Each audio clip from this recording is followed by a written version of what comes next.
Beyond the binary, rethinking gender identity, gender and self-image through Kelly's personal construct theory. By Azlan Adnan, M.A. Gender and Self-Image, Understanding the Socio-Political Construct of Gender through George Kelly's Personal Construct Theory. Gender is often assumed to be a simple biological fact, based on the distinct differences between male and female anatomy. However, this traditional view overlooks the complexities of gender, which is not solely determined by biological sex, but is also shaped by a range of social, cultural, and psychological influences.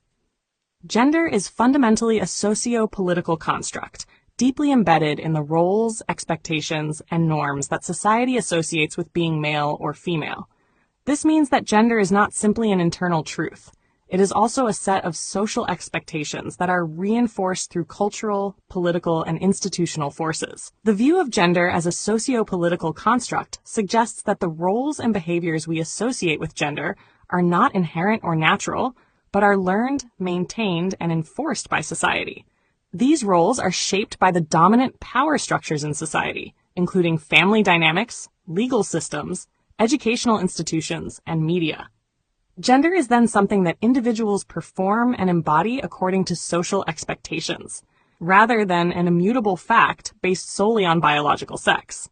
As such, the experiences of being male or female are not universally fixed, but vary across different cultures and historical periods, influenced by changing political, social, and economic conditions.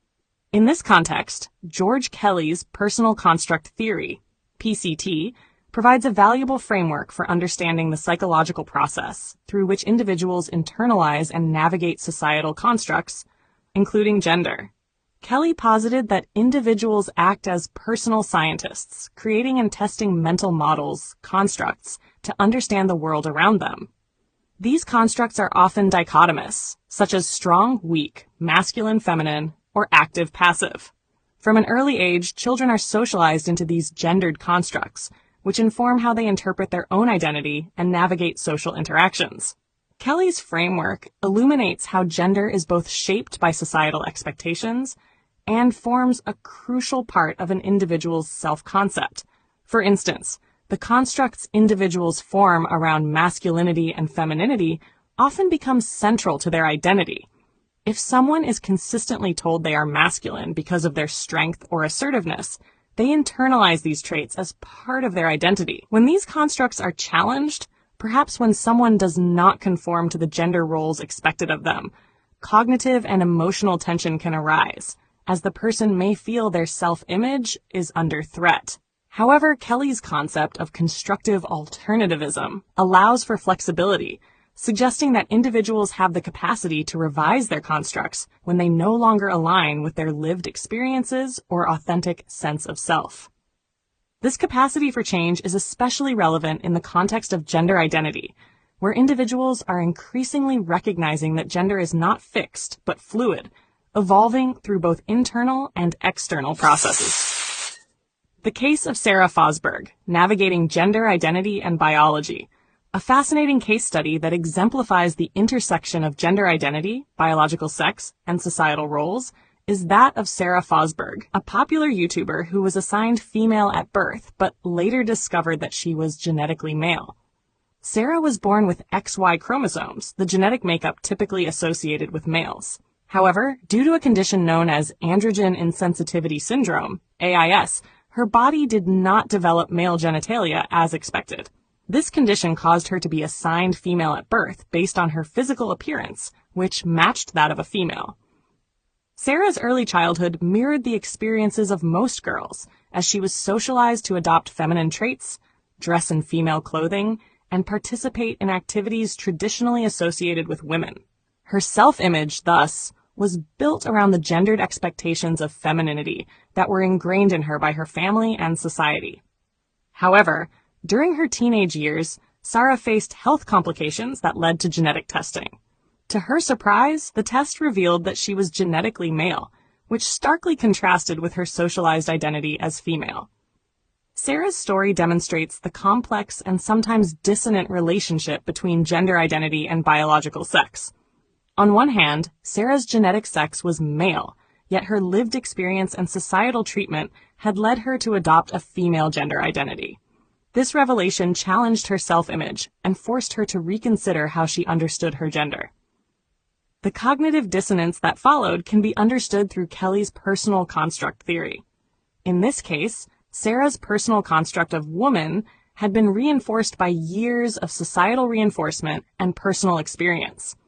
The genetic discovery of her biological sex upended this construct, creating confusion and emotional distress. However, through Kelly's theory of constructive alternativism, Sarah was able to revise her personal constructs. Rather than being defined by the revelation of her genetic sex, she embraced a more fluid understanding of gender that allowed her to navigate her identity on her own terms. Gender as a fluid construct, the power to reconstruct identity. Sarah's journey towards self-understanding highlights the flexibility and malleability of gender as a socio-political construct. As society becomes more aware of the fluidity of gender identity, more individuals like Sarah are challenging the binary and rigid categorizations of gender that have traditionally dominated societal thinking. This fluidity reflects a broader shift away from seeing gender as biologically determined and towards recognizing that it is a social construct that can be redefined in ways that better reflect an individual's true self.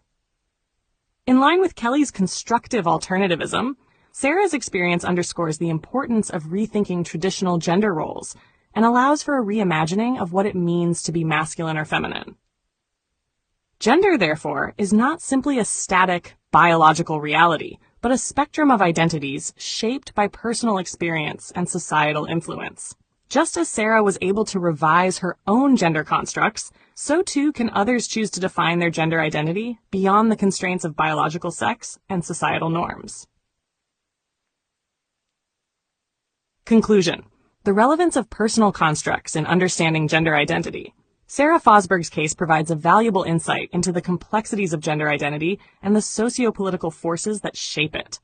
It is an example of how gender is not a simple binary determined by biology, but a construct influenced by both internal and external factors. Using George Kelly's personal construct theory, we can understand how gender is formed through the mental constructs individuals develop based on their experiences and societal norms. These constructs can be fluid and flexible, allowing individuals to navigate and even redefine their gender identities in ways that align with their authentic selves. As society continues to evolve, the understanding of gender as a socio-political construct will become increasingly important. The flexibility of gender identity offers individuals the opportunity to break free from the rigid expectations traditionally associated with male and female roles. Gender is not fixed. It is a dynamic, ever-changing construct that reflects both personal experiences and broader social influences. Hannah references: Kelly G.A., 1955, The Psychology of Personal Constructs, W. W. Norton and Company.